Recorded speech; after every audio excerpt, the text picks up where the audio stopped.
야고보서 1장 1절 보시겠습니다. 야고보서 1장 1절.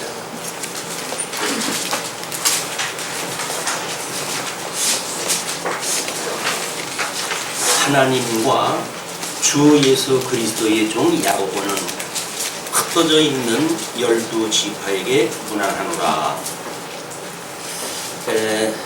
오늘서부터는 저희들이 새로운 장으로 넘어가게 됩니다. 우리 교회의 품위로 견인하신다고 하는 내용 중에 두 번째 장입니다. 그래서 히브리서를 통해 가지고 우리가 어떻게 그 시간 세계에서 만들어진 전통, 그걸 뛰어넘는 복음으로 살아가는가에 대한 문제라고 한다면, 야고보서로부터 베드로 후서까지는 어떻게 보면 우리가 세속적인 거로부터 뛰어넘는 복음의 생활을 갖다 하는가에 대한 이런 그 문제이기 때문에, 우리가 야고보서의 그 이야기가 어떻게 보게 되면 그 다음에 복음을 강조했던 사도 바울의 서신과 뭔가 모순이 있는 게 아니냐, 이런 그 저항도 받은 게 사실입니다. 종교 개혁을 일으켰던 마틴 루터는 야고보서를 지푸라기 복음서라고 표만을 갖다 했어요. 왜냐하면 로마서를 통해 가지고 믿음으로 말미암아 산다라고 강력한 복음의 그런 그 깨달음이 있었던 그 분의 입장에서는 이 야고보서에서 행위가 없는 믿음은 죽은 거다라고 하는 선언에 대하여 뭐 이런 경고가 다 있냐, 그래가지고 하나님의 말씀을 그 유명한 신학자고 그 복음에 대한 그 열정이 뛰어났던 그분이 어떻게 하나님의 말씀을 지푸라기 복음이라고 표만까지 할 수가 있었을까? 그것이 그분이 가지고 있는 신학의 한계죠. 왜냐하면 성경의 어떤 일관된 논리를 우리가 놓치게 되면 마치 상반되거나 모순되어진 이야기처럼 들리는 부분이 매우 많습니다. 그거는 우리가 어떤 일관성을 놓쳤기 때문에 그래요. 나름대로 그분이 봤던 믿음이라고 하는 그런 그 개념도 어떤 그냥 믿음이라고 하는 개념이 전 인격적 믿음이 아니라 어떤 관념적인 믿음이거나 또는 어떤 그 우리 주지주의자들이 주장하는 지식이 만들어내는 어떤 그런 그 믿음의 세계라든지, 또는 뭐 주정주의자들이 이야기했던 것처럼 우리 감정을 통해 가지고 일어나는 믿음의 세계, 아마 이런 것들을 이야기할 수도 있겠죠. 그러나 성경에서 주시는 그 믿음이라고 하는 것은 전폭적인 성도의 삶입니다. 그렇기 때문에 성도의 삶이라고 하는 그거를 어떤 관점으로 지금 메시지를 증거했는가를 우리가 찾아내야지, 그거를 모순관계로 보게 되면 마치 인간이 어떤 평면에 살고 있는 단순한 존재밖에 안 되는 거야. 우리 인간이라고 하는 지정의라고 하는 전 인격을 가지고 있는 존재이기 때문에 우리 어떤 지성에 대한 문제, 또는 감정에 대한 문제, 의지에 대한 문제, 모든 것들이 믿음이라고 하는 걸로 하나를 묶어낼 수가 있어야 되는데, 그런 그 모순을 극복하지 못했던 것이 우리 마틴 루터의 아픔이었어요. 그렇다고 한다면 이제 종교 개혁이 일어난 지 뭐 500여 년이 지나갔고, 그만 어떤 그 세월과 겁맞게 지푸라기 복음이라고 했던 거는 마틴 루터의 오해였다, 뭐 이 정도로 해가지고 이제 교계에서 정리가 되어졌어요. 그럼에도 불구하고 야고보서를 우리가 읽게 되어지게 되면 많이 부담이 갑니다. 왜냐면 믿음이 없으면, 이게 행위가 없으면 죽었다고 그러니까 뭐 가만히 돌아보건대 행위라고 하는 것이 과연 우리가 어떤 행위가 있는가 라는 문제에 솔직히 우리가 우리의 마음을 들여다보게 되면 이건 불편해요. 믿음으로 산다는 건 뭐고 또 뭐 행위를 이야기하는 건 뭐냐, 이런 문제가요. 그러나 교회의 품위로 주님께서 붙들고 계시다고 하는 그런 관점에서 야고보서로부터 베드로 후서까지 살펴보게 되면 주님께서 이렇게 역사를 섭리해 가시는가를 우리가 깨닫게 되어져요. 그래서 우리 인생도 하나님께서 이미 창세전에 그리스도 안에서 예정되어졌지만 이 땅에 아담의 후손으로 죄 안에 출생을 했고, 그러나 우리 예수 그리스도를 통해서 우리를 구원을 갖다 했다. 그 구속의 의미가 무엇인지를 더 넓은 의미로 이제 깨닫게 되어지는 단계라는 겁니다. 그냥 믿음으로 말미암아 구원을 받아라고 하는 어떤 협의적인 개념이 아니라 전 인격적으로 우리 성령께서 어떻게 우리를 주관하시고 역사해 가시는지 이걸 우리가 깨닫게 되어지게 되면 우리 의지 문제에 관한 문제이기 때문에 우리의 모든 삶에 대해서 복음으로 살아가게 되어지는 것이 되어집니다. 이것이 우리 제목으로 해가지고는 그거를 가치로운 경건 생활이라고 이야기를 했어요. 제목을 그렇게 잡았는데 그것이 야고보서로부터 지금 베드로 후서까지의 새로운 절로 지금 1절에서 2절로 바뀌는 그런 그 내용이에요. 그래서 사장이 교회의 품위로 견인이라고 하는 유다서로부터 히브리서부터 유다서까지의 내용인데 지금 그 1절은 황도의 지혜로운 복음생활 해가지고 히브리서를 통해서 확인했다 했죠. 그 이야기가 이제 그 얘기입니다. 하나님께서는 우리 이미 천지를 만드시고 우리 아담에게 하나님께서 복을 주셨어요. 이 아담에게 복과 그리고 나라를 언약을 갖다 하셨습니다. 그런데 아담이 불순종을 하기 때문에 이것이 타락되어져 가지고 하나님께서 누리도록 했던 에덴이라고 하는 이 에덴이라고 하는 거로부터 추방되어졌어요. 추방되어졌다. 그 이야기는 우리가 죄 가운데 살아가는 죄인의 모습으로 살아가는 자연인이 됐다. 그 이야기입니다. 그래서 죄의 종로로서 하는 거야.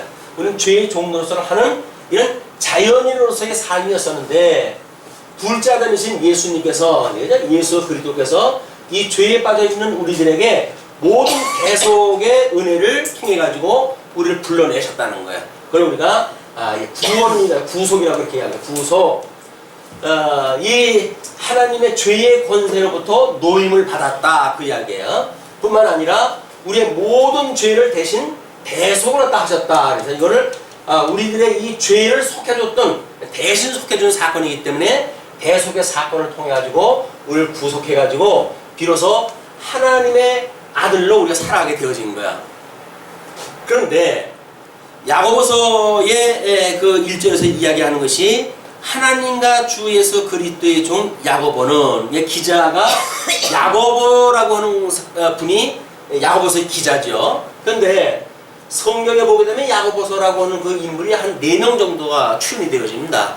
그런데 2명 정도는 영향력이 없는 분이었었고 한 분은 아주 일찍 순교를 당하셨던 분이기 때문에 그걸 쓸 수가 없었던 그런 그 시대적 배경이었고 예수님의 친동생 그 친동생이 예루살렘의 총회장으로 그 일도 하셨고 그랬는데 그분이 이제 이걸 기록을 했다고 하는 것이 일반적인 성경 해석학자들의 그런 그 이야기입니다. 그래서 그 야고보는 예수님의 제자라는 거야. 자, 그럼 우리가 예수님이 이 땅에 오셨을 적에는 이제 신성과 인성을 가지고 계셨던 분이라고 했어요.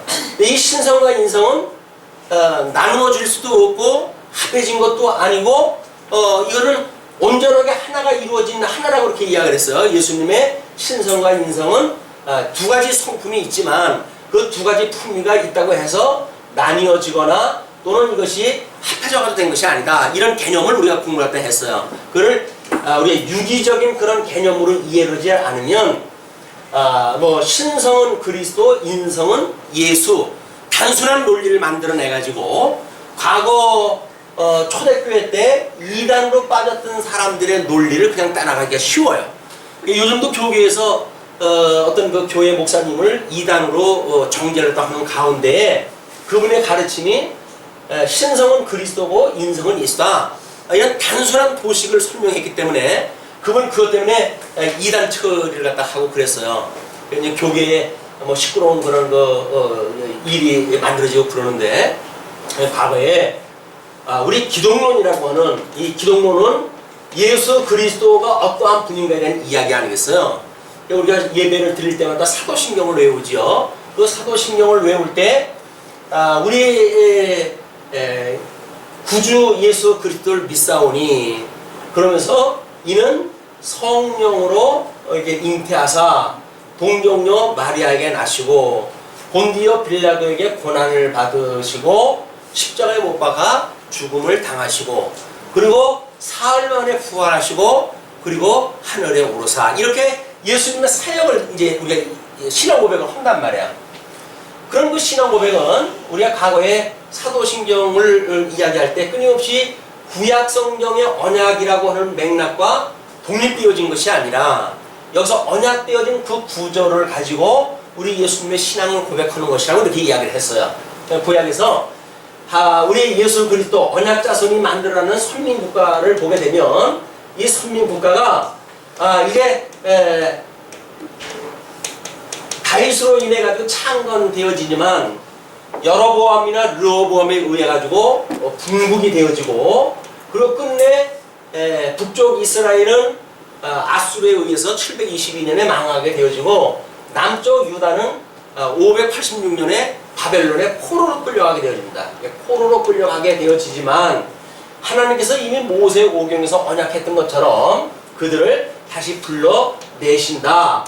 이것이 구약 성경의 내용이에요. 구약 성경의 큰 그 역사서의 줄기를 보게 되면 이건 4단계로 되어져 있단 말이야. 이건 뭐를 언약을 한 거냐면, 우리 예수님이 이 땅에 오시게 되면, 그래서 성육신 하시게 되면 그 이야기예요. 그리고 그분은 고난을 받으신다. 본디오 빌라도에게 고난을 받으신다. 그렇게 우리가 신앙 고백을 하잖아요. 그리고 끝내 십자가에 못 박아 죽음을 당하시고 죽으시고, 그리고 사흘 만에 부활하사, 부활에 대한 이야기예요. 그러니까 구약 성경이 이렇게 역사를 통해 가지고 하나님의 나라 이스라엘 국가를 이런 모습으로 설명했던 내용들은 결국은 오실 예수 그리스도를 예표하는 내용이었어요. 이걸 예표하는 내용으로 이렇게 되어진 거다. 자, 오늘은 왜 이 구약 성경의 이야기를 거쳐내면, 지금 여기서 나오는 야고보라고 하는 사람이 흩어져 있는 12지파에게 문안한다, 이렇게 이야기가 되어져 있단 말이에요. 물론 이제 예수님이 오시고 복음이 증거되어지고, 예수님은 이제 부활하신 이후에 3가지 새로운 약속을 갖다 하십니다. 그 약속이 뭐냐면, 성령이 임하시면, 그래, 성령이 임하시면 너희들이 권능을 입고 땅끝까지 증인이 되어질 것이다. 그래서 땅끝까지 복음이 증거되어질 때에 내가 다시 올 것이야 라고 하는 3가지의 약속을 마지막으로 하시고 승천을 다 하셨어요. 그렇기 때문에 예수님이 6월절에 돌아가셨잖아요. 6월절에 돌아가셨는데 오순절이 되어지니까 이 오순절 때 성령이 오신 거예요. 성령이 오셔가지고는 성도들에게 권능을 주십니다. 대표적인 예로 베드로는 예수님이 십자가에 돌아가실 때 그 여종 아이들이 너 예수님 보고 한편이지, 저 사람 보고 한편이지 라고 했을 때 나는 그 사람 몰라 라고 저주까지 했던 인물이거든요. 뭐 그 사람이 뱃사람 출신으로 해가지고 상당히 성격이 활달하고 남자답고, 뭐 그래서 예수님이 무슨 일 있으면 제일 먼저 뛰어나갔던 사람이에요. 그런데 예수님이 뭔가 좀 힘이 있고 능이 있을 적에는 예수님 빼고 해가지고 그 일을 갖다 했는데, 예수님이 십자가에 이제 돌아가시기 전에 보니까 영 희마리가 없는 거예요.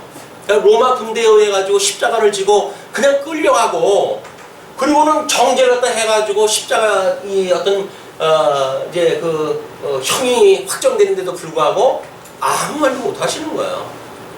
야, 이거 뭐냐? 난 생업을 다 포기하고 따라왔는데 예수님이 저렇게 돌아가신단 말이야? 이 믿음의 회의가 왔겠죠. 예수님이 그 돌아가시는 재판을 받는 그 대제사장 집에 이제 접근을 갖다 했어요. 그랬더니 그 젊은 노비가 알아보고 너 예수님 표지? 라고 이야기를 이제 알아봤어요. 그랬더니 나는 그를 모른다. 아주 성경에는 저주까지 했다 그래요. 저주했다는 이야기는 뭐야? 난 그분을 안 믿어. 난 그런 사람 몰라. 그 이야기거든요. 그랬던 사람인데 성령이 오시고 권능을 갖다 받게 되어지니까 복음을 증거를 갖다 하기 시작을 하는데 놀라운 표적이 일어나기 시작을 해요. 안진뱅이가 일어나는 사건이 만들어지고 뭐 그뿐만 아니니까 그때 로마 제국의 관원들에게 끌려가는데도 불구하고, 유대의 그런 그 자들에게 끌려가는데도 불구하고 너 예수가 죽었다가 살아났다는 이야기만 하지 말고 너 뭘 믿든지 상관 안 할게, 그 얘기만 하지 마라 라고 이야기를 했을 때도, 야, 내 목숨을 죽이는 너희 말을 듣는 게 옳으냐? 아니면 내 영혼까지 죽일 수 있는 하나님의 말씀을 듣는 게 옳으냐? 너희들이 판단을 갖다 해라. 아니 감히 뱃사람 출신이 그 높으신 분들 앞에 가지고 어떻게 그런 이야기를 할 수가 있겠어요? 그게 성령의 권능을 주었기 때문에 나타나는 현상이에요. 우리가 예수님을 믿는다는 이야기는 성령의 권능을 입고 살아가는 사람들입니다. 왜냐하면 세상의 이 사망 권세가 끊임없이 우리를 공격을 갖다 해오거든요. 그렇기 때문에 성령의 권능이 없게 되어지게 되면 우리는 다 넘어지고 말아요. 이 사단들이 공격을 갖다 하는데 아주 뭐 이건 전부 공격을 당해가지고 거기서 지리멸렬할 수밖에 없어요. 너 예수 믿는다고?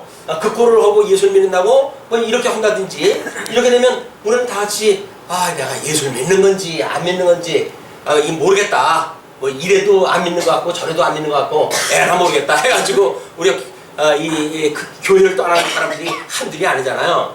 그런데 권능을 입게 되어지게 되면 이제 그 양상이 달라지기 시작을 한단 말이에요.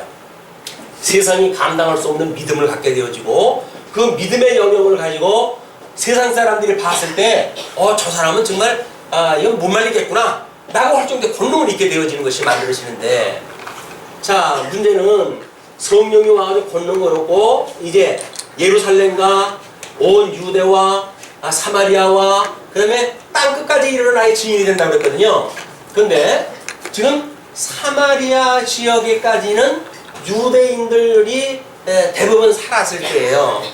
그러나 이 땅끝으로 이제 전파되어지게 되면 사도 바울이 유럽 지역으로 이제 가게 되잖아요. 우리 그 루디아 전도회가 있지만 그 루디아의 여인을 만나가지고 새로운 유럽의 복음화가 시작되어진 것이 사도 바울의 2차 전도 여행으로부터 시작이 되어지는 겁니다. 자, 그러면 이제 이방인 시대가 이제 열리는 거예요. 그때로부터 이방인 시대가. 우리 로마서를 공부할 적에 창감람 나무를 하나님께서 완전히 잘라버리고 제거시킬 수가 있는가? 라고 하는 문제를 논의를 했어요. 그렇게 하면서 이방인의 숫자가 차게 되면 이방인의 구원받는 숫자가 있어요. 정해진 숫자가. 누구나 다 구원되는 거 아닙니다. 그 숫자에 들어가져 있어야 돼요. 저 창세전에 예정되어져 있어야 돼요.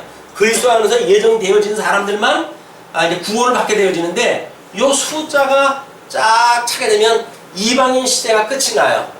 그리고 창감람 나무로 여겨졌던 이스라엘의 마지막 회복기가 이제 시작이 되어집니다. 그때가 요한계시록의 이제 배경이 되어지는 거예요. 그렇기 때문에 이 예루살렘과 온 유대와 사마리아의 복음이 증거되어지는 이런 것이 유대인의 때인데 하나님께서 저는 권능을 줘가지고 땅끝까지 증인을 만드시는 사역을 하기 위해서는 그냥 모여있기만 하면 안 되잖아요. 우리 이 오순절은 사방에 흩어져 있던 사람들이 전부 몰려가지고 오순절 절기를 지키러 모였던 때거든요.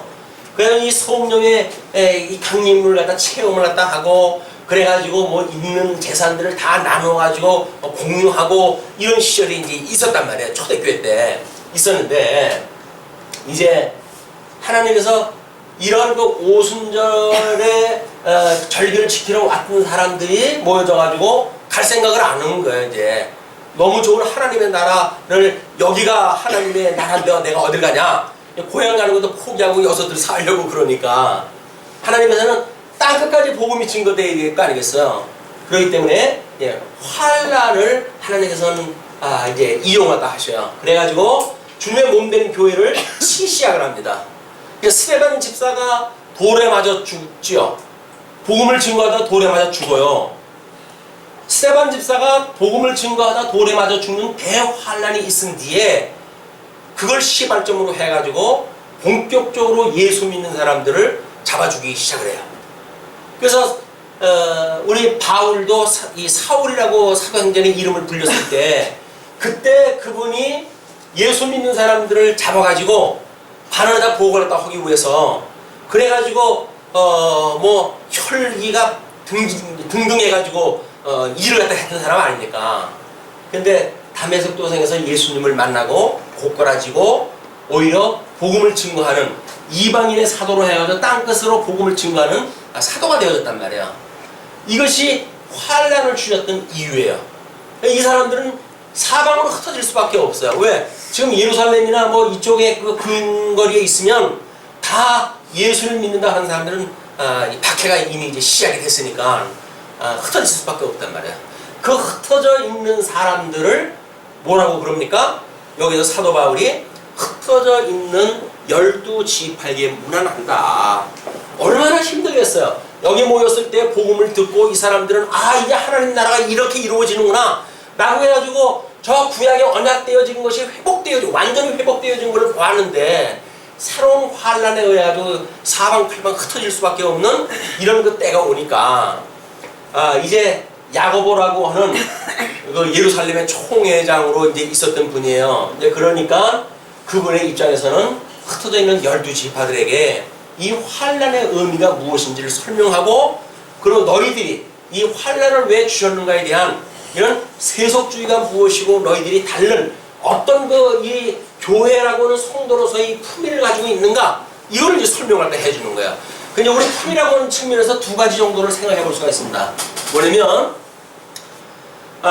이때 이 사람들은 부모님으로부터 출생할 때 했을 때는 유대인이라고 하는 출신들이에요. 다 유대인으로 해가지고 출생이 됐어요.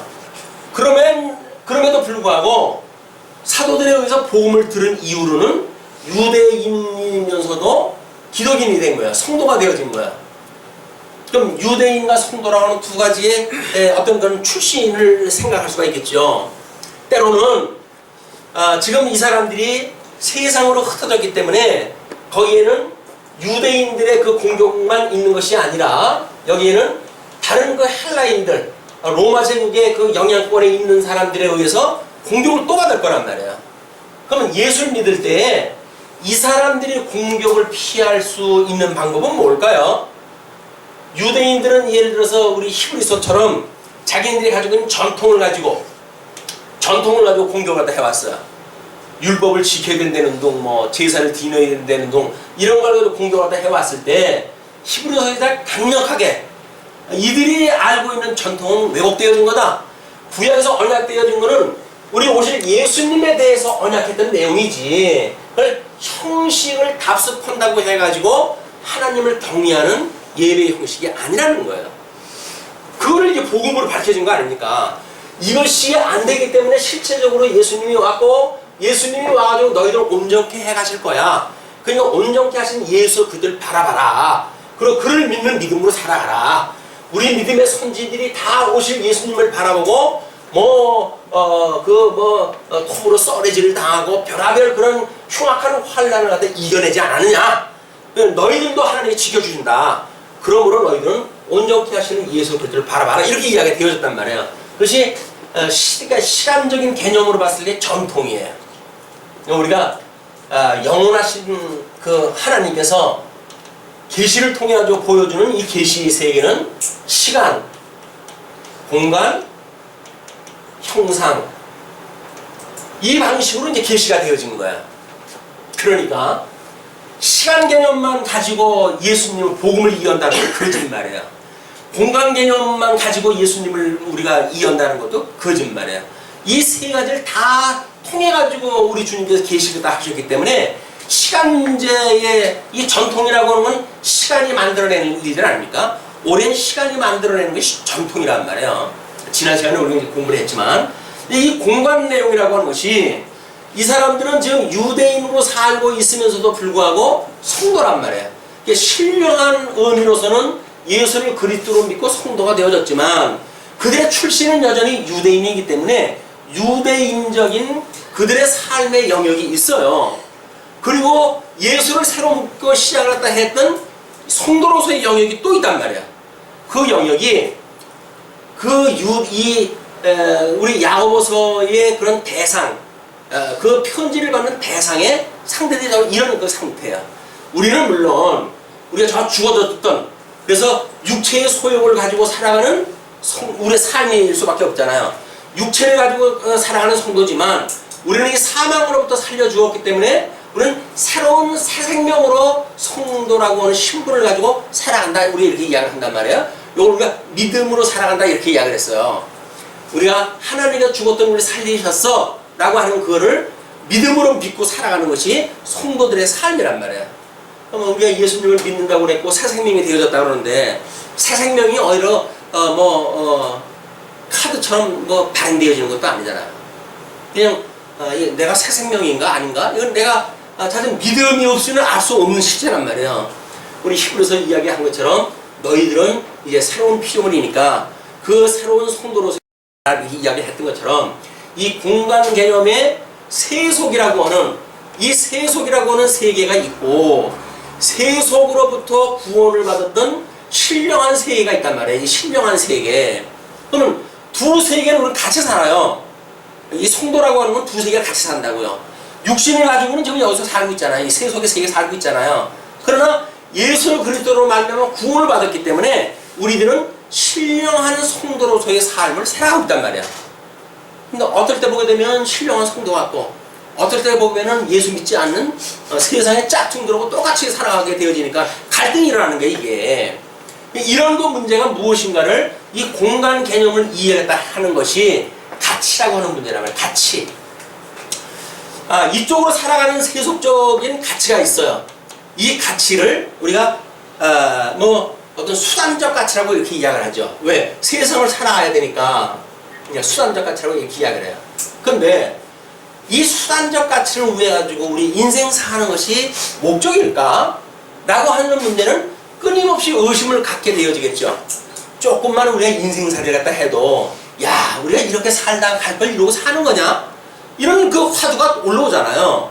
그러니까 종교가 만들어지고 뭐 철학이 만들어지고 그러는 거 아닙니까? 인생이 우리가 먹고 싸고 자다가 이렇게 그냥 가는 거냐? 라고 하는 아픔이 있어야 된단 말이에요. 이게 인간 존재 이유가 내가 이렇게 사는 것이 존재의 이유란 말이야? 라고 하면 이렇게 살다 그냥 이렇게 간다고? 라고 하는 의심이 없는 거는 어떤 철학적 화두가 없으니까 그냥 이쪽에 배부르면 사는 돼지들처럼 먹으면 사는 돼지처럼 살아갈 수밖에 없는 거다. 그 유명한 철학자가 그랬잖아요. 내가 배부른 돼지가 되는 것보다 배고픈 소크라테스가 되는 것이 좋겠다 라고 이야기를 했다고 하는 그 이야기는 뭔가 물질적인 세계 아닌 본질의 세계가 있다고 하는 것을 사람들은 아는 거예요. 이게 눈에 보이는 물질 세계가 다라고 믿는 사람들은 그냥 뭐 이제 과학주의, 지금 요즘 실용주의 이런 그 현대인들이 만들어가는 세계거든요. 그 사람들은 하나님도 없어요. 그리고 그냥 눈에 보이는 이 실존이 실존인 거예요. 그러니까 성경에서 불이 타가지고 다 없어진다고 하는 그 이야기도 그 사람들은 믿지는 않습니다. 근데 이런 그 문제를 성경에서 무엇라고 말하는 걸 우리가 확인할 필요가 있다. 자, 그런데 지금 이 유대인으로 있으면서 이런 성도로 살아가는 성도들이 아니 예수님을 믿는다고 그러는데 이 박해가 뭔 말입니까? 이렇게 되잖아요.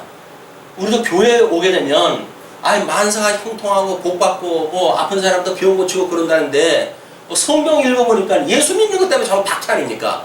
예수 믿지 않으면 세상에 미워할 이유가 없어요. 왜? 다 지네 편인데 뭐. 지네 편인데 왜 미워했어요?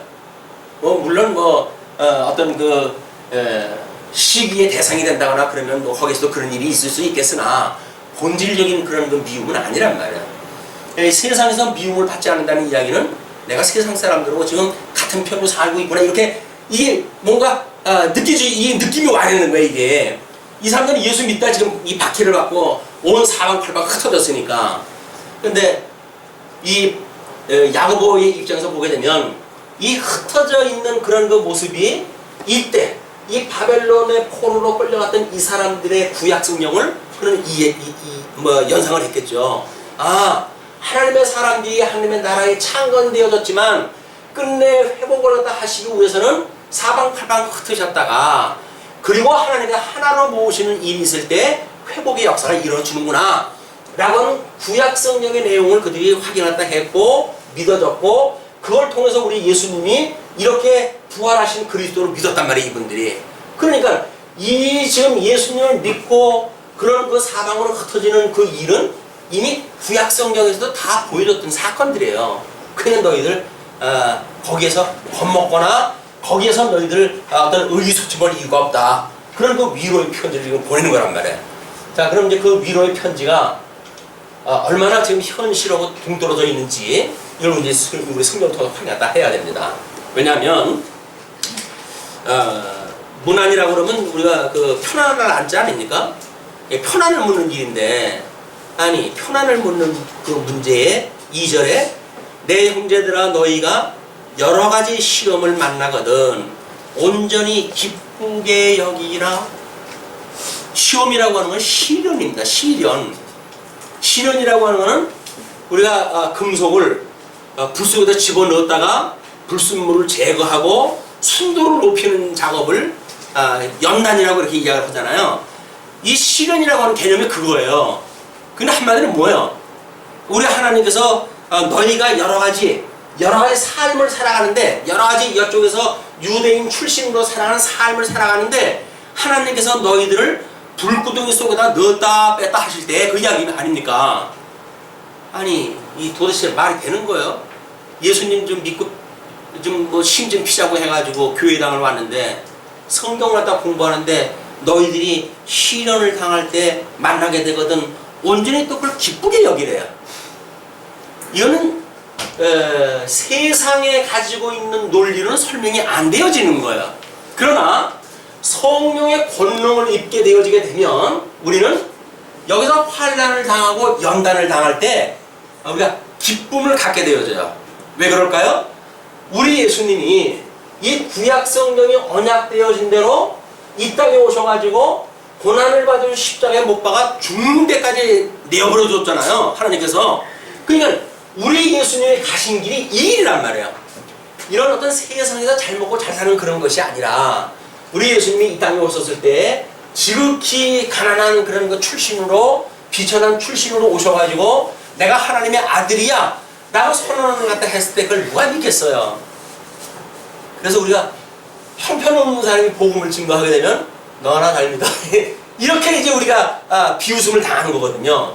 그러니까는 지금 이렇게 유대인 출신으로서 환난을 받고 이렇게 이들이 이 복음을 들었을 때 사망 권세로부터 우리가 구원을 받아가지고 이 성도가 구원받은 삶을 살아가는 거야 라는 복음을 믿고 살아가는데, 사방으로 너희들이 흩어졌을 적에는 점점 이 유대인이라고 하는 이런 정체성을 점점 하나님께 제거시켜버리고, 땅에 있는 정체성을 점점 제거시켜버리고, 이 수단적 가치에 오른되어져 있던 너의 가치관을 점점 허물어 버리고 새로운 피조물로서의 새로운 가치관을 내가 구축을 하면서 살아가도록 내가 만들게. 그 이야기예요. 그게 목적적 가치예요.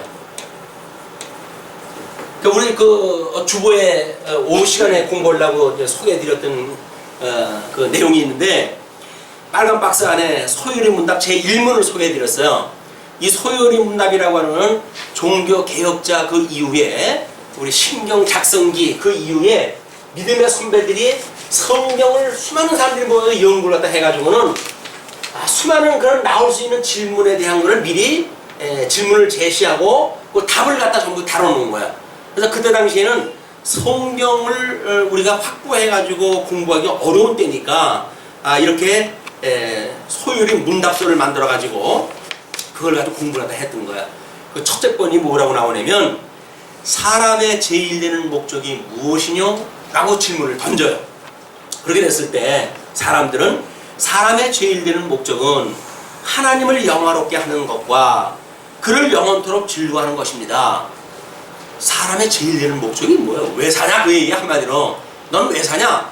우리가 뭐 이 시제말로 뭐 하다가 뭐 장난삼아 그러잖아요. 아이고 인간아 왜 사니? 왜 사니? 그래요. 지 맘에 맞지 않는다 그 얘기죠. 왜 사느냐 그 얘기예요. 자기처럼 고상한 생각을 가지고 살지 천박스럽게 살고 싶냐? 그래서 아이고 인간아 왜 그러고 사니? 이렇게 얘기를 한단 말이에요. 그것이 여기서 사는 사람들의 주어지는 모든 질문이에요. 내가 왜 사느냐 그 이야기예요. 왜 사는데? 너는 도대체 이 세상을 왜 사는데? 잠시 70년 80년 살다 가는 인생인데 모르면 살 건데 그 이야기예요.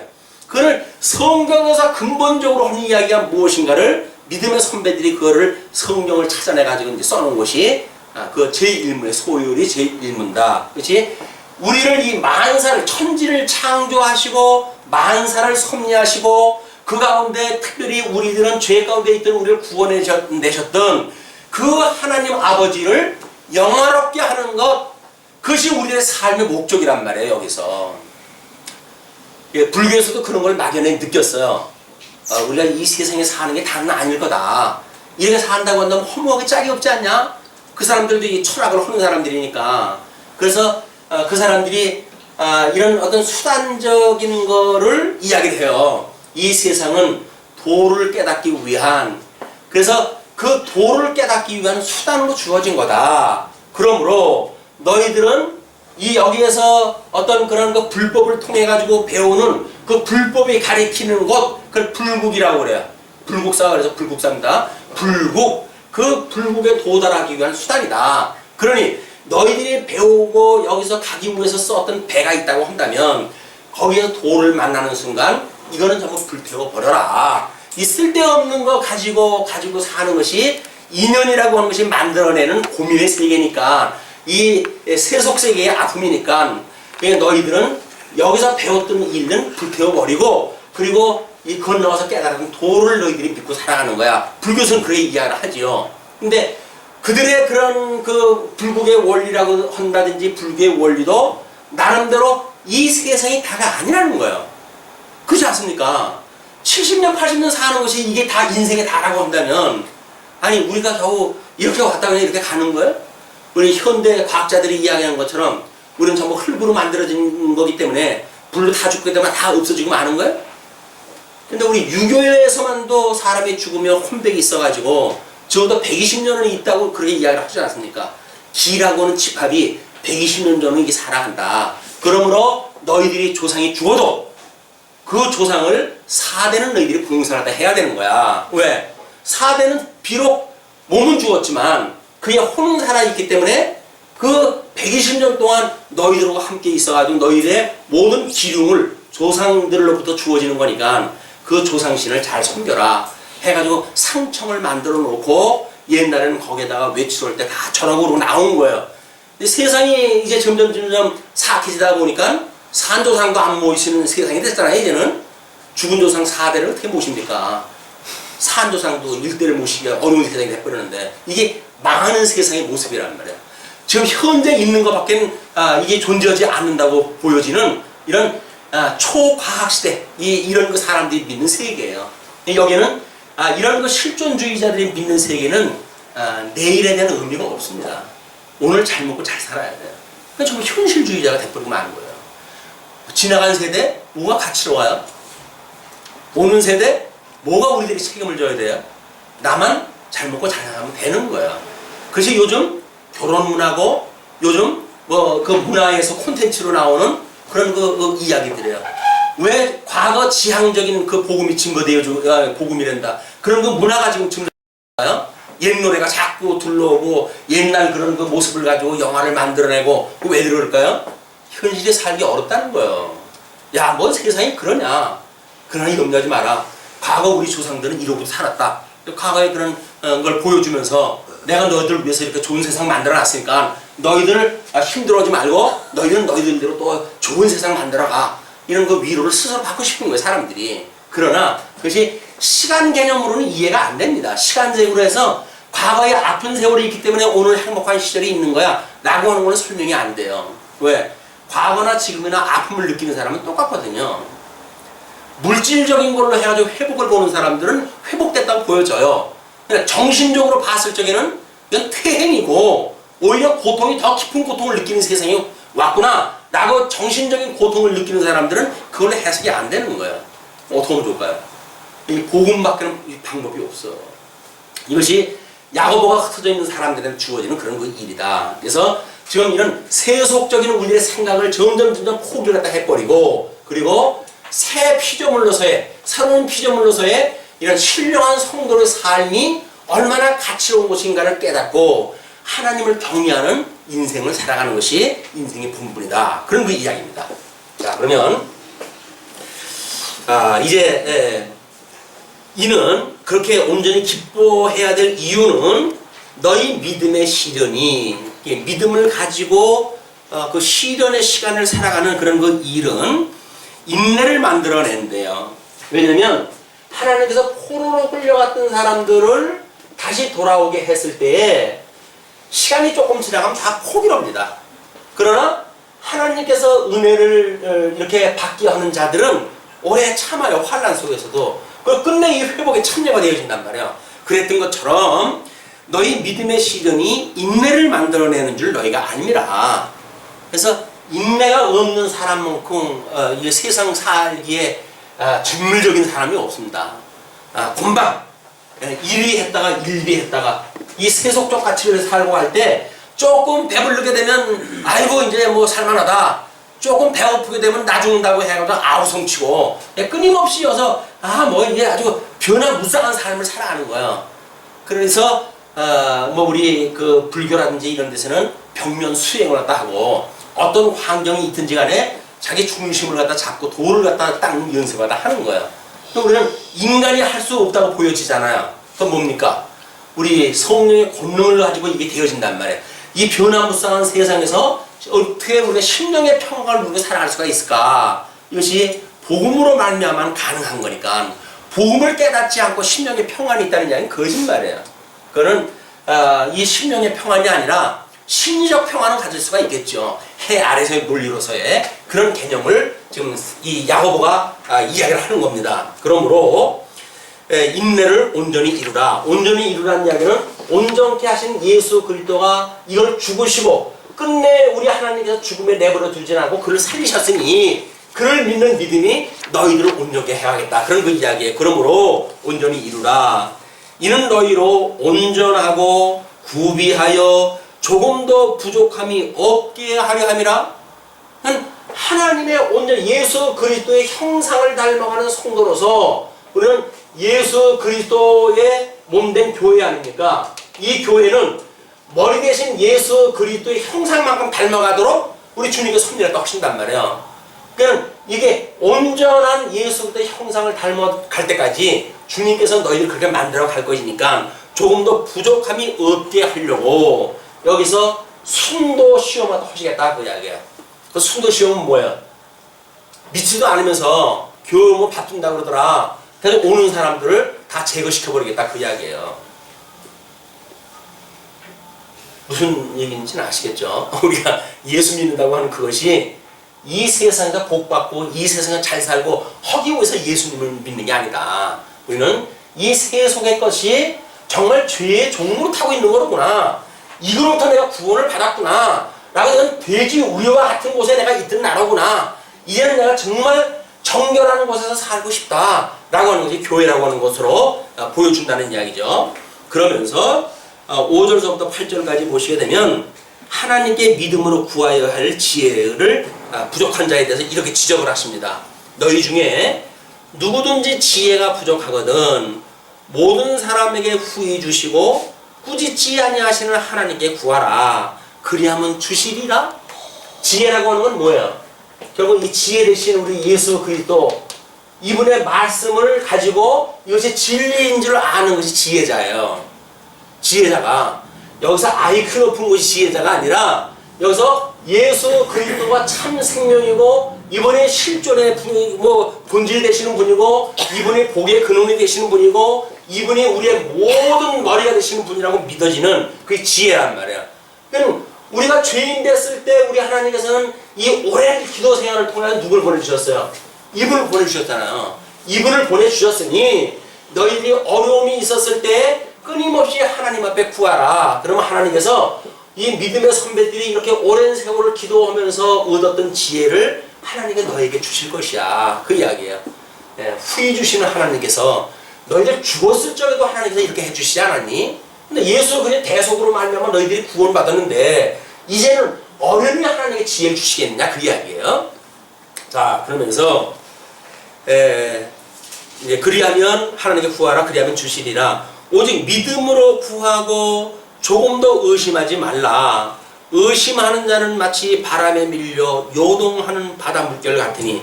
왜 의심이 되어진다는 거야? 아니 이쪽 세계는 눈으로 보이는 세계 아니에요. 손으로 만져지는 세계 아니에요. 시간과 공간과 형상으로 감지되어지는 세계 아니에요. 그래 이건 확실한 것 같아요. 뭔가 사실은 확실하지도 않지만 확실하지도 않은 거예요. 이게. 그러나 우리들이 뭐 이렇게 자연세계에서 살 때 저 죄의 종으로 살 때는 이건 분명히 계산이 다 되는 거 아니에요. 1 더하기 1은 2고 이건 산술로 해서 좀 표현되어지는 세계란 말이에요. 근데 이쪽 세계를 갖다가 가니까는 이공은 전혀 본질이 다른 세계거든요. 그래서 구원을 받았다 그러는데 구원이 뭔가 잡히질 않는 거예요.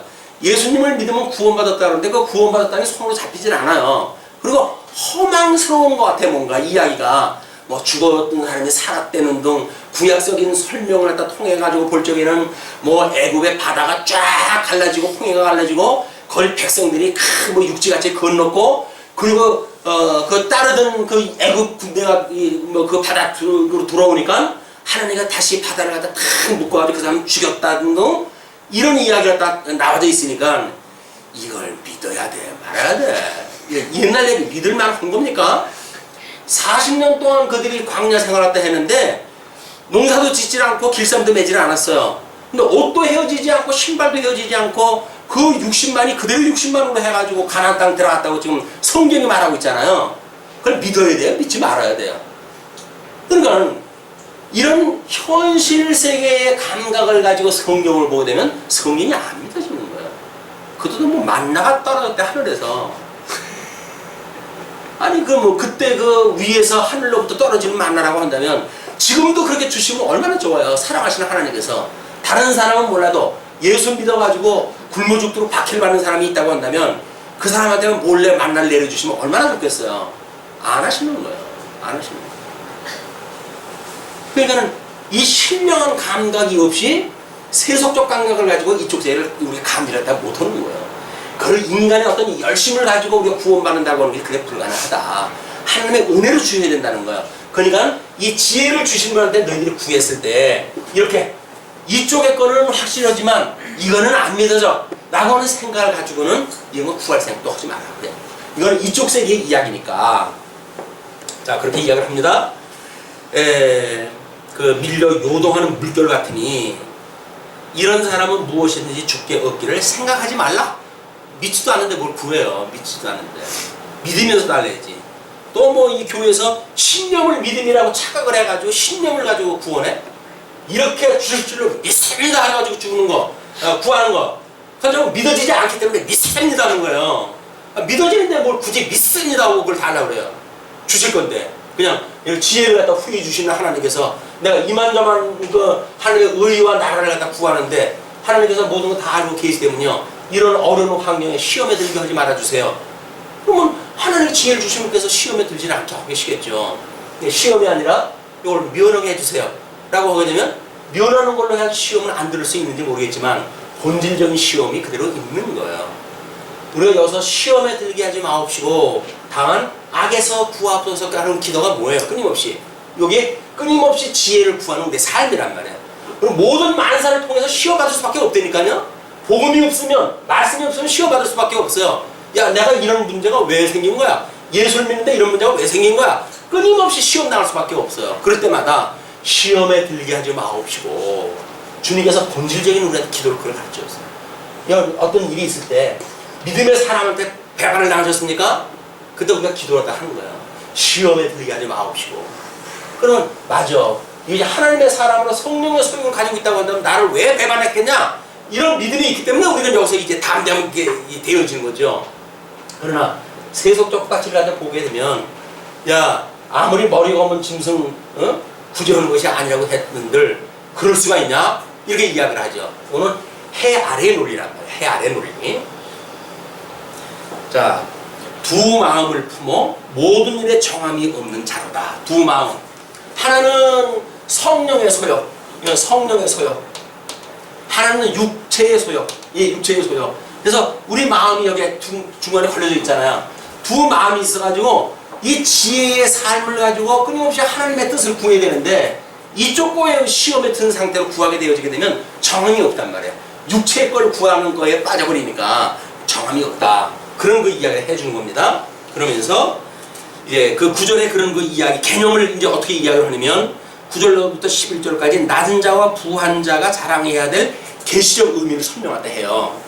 뭐냐면 낮은 형제는 자기의 높음을 자랑하고 이 낮은 형제가 뭐예요? 세속적으로 뭔가 가난하고 내쫓겼고 이렇게 가난한 사람들이란 말이에요. 그 가난한 사람들은 자기의 높음을 자랑해라. 높음이 뭐예요? 아 우리 예수 그리스도 부활에 내가 참여한 자야. 우리 하나님이 나의 아버지야 라고 믿는 부한 믿음의 세계를 가지고 있는 걸 자랑해라 그 이야기예요. 세상에 거 썩을 거 없어질 거 불에 타가지고 없어질 거 이것 때문에 코 빠지지 말고 새로운 목적적 가치를 깨달았으니까 너희들은 이제 하나님의 그런 영원하신 너의 그런 존재를 깨닫고 그걸 자랑을 해라. 그러니까 성도는 이거 가지고 기죽는 거 아니에요. 이거 가지고 자랑으로 사는 거란 말이에요. 부여하신 예수 그리스도 내가 한 몸을 가지고 살아가게 되었으니까 나는 가난하지만 세상 사람으로 가난하지만 예수님과 더불어 살기 때문에 난 가난한 것이 아니야 라고 믿음을 가지고 사는 거란 말이에요. 세상 사람들이 가지고 있는 논리가 게 아니란 말이에요. 자, 그러면서 이 부한 형제는 자기의 낮아짐을 자랑할지라.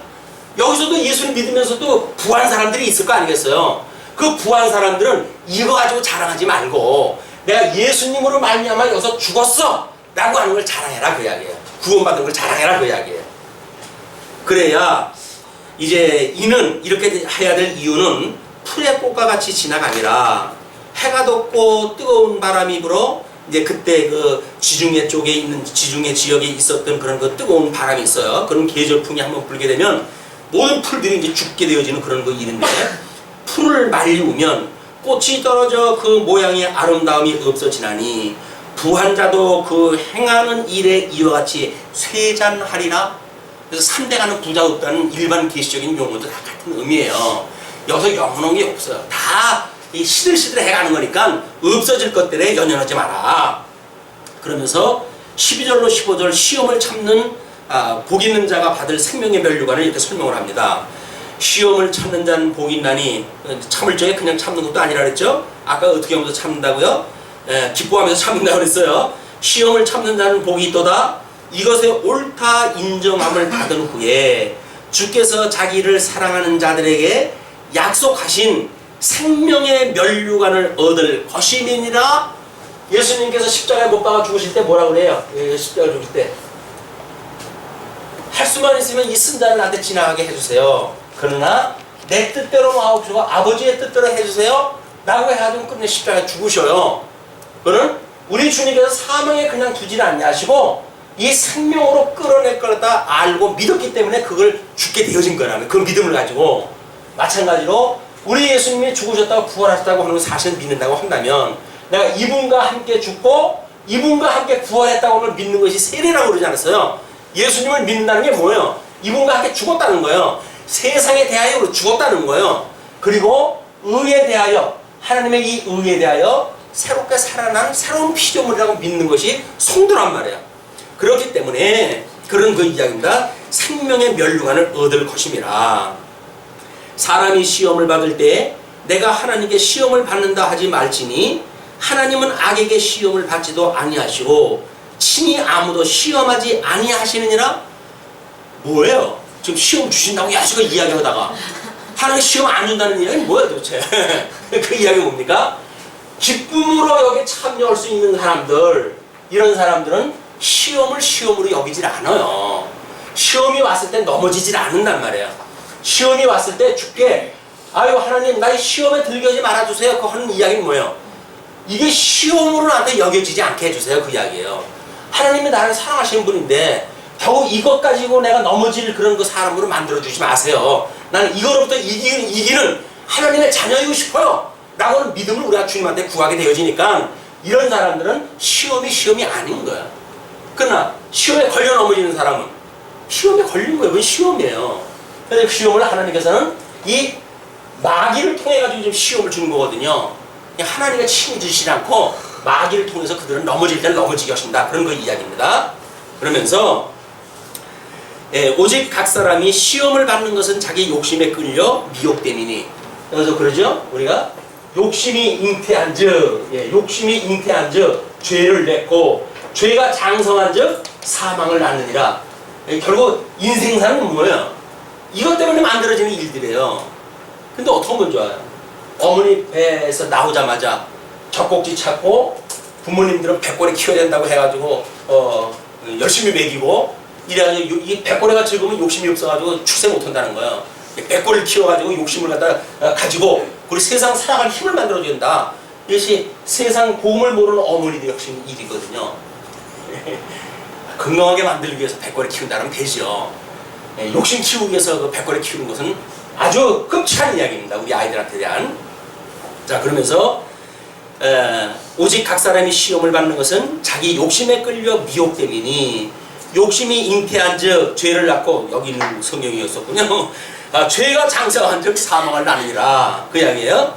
그러면서 16절에 이렇게 이야기해요. 16절부터 이제 18절, 오늘 18절까지만 하겠습니다. 영원하신 하나님께 주시는 각양 좋은 은사를 설명한다 해요.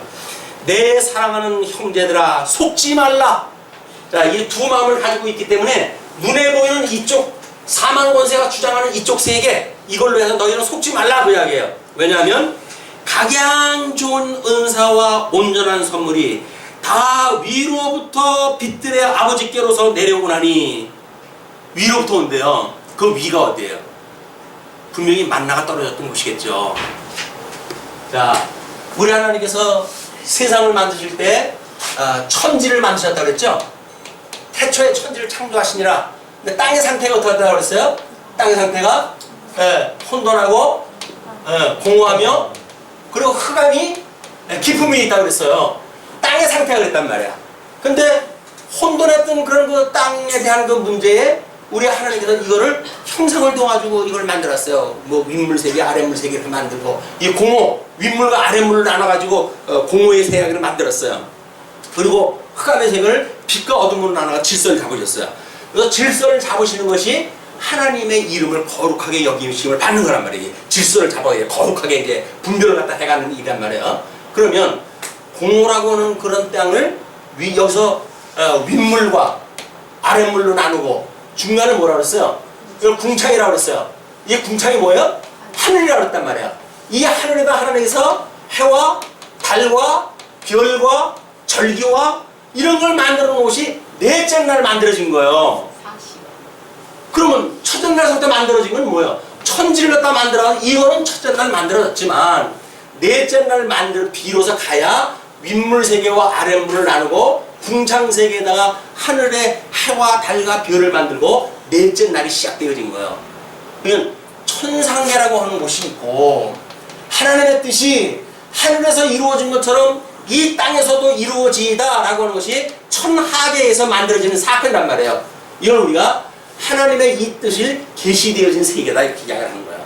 계시되어진 세계니까 아버지의 뜻이, 저 영원하신 하나님의 뜻이 하늘에서 이루어진 것처럼 이 땅에서 이루어졌으면 좋겠어요. 우리 주님께서 그걸 기도하라고 그러잖아요. 이걸 기도하다 보게 되면 넷째 날 만들어진, 넷째 날 이후에 만들어진 일반적인 세계, 이걸 해 아래의 세계라고 그러는 거예요.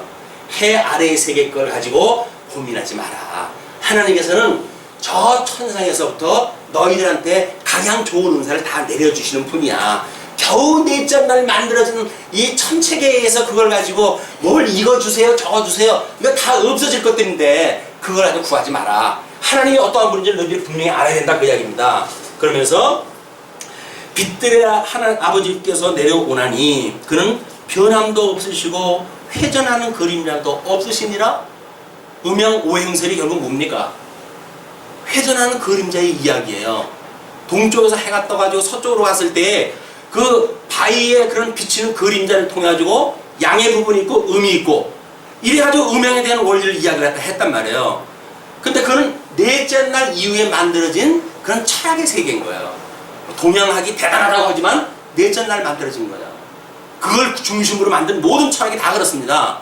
이 넷째 날 이후에 만들어진 걸 갖다 연구하는 것이 일반 세계 속의 이야기란 말이에요. 그러나 하나님께서는 그거보다 더 위의 걸로 너희한테 내려주신다. 그러니까 변함도 없으시고, 뭐 12별자리가 이 사계절을 보게 되면 별자리가 돌아가잖아요. 그런 게 없단 말이에요. 하나님께서는 이미. 왜? 그 넷째 날 만들어진 그 이전에 이미 천상을 만드신 분이니까, 그 이야기입니다. 자, 그리고 그가 그 조물 중에 만드신 물건 중에 우리로 한 1000열매가 되게 하시려고 자기의 뜻을 쫓아 진리의 말씀으로 우리를 낳으셨느니라. 그렇게 되면 우리가 그 하나님을, 우리를 낳았으니까 아버지라고 부르시는 거예요. 아버지 하고 오늘 강론을 마치겠습니다. 기도하시죠.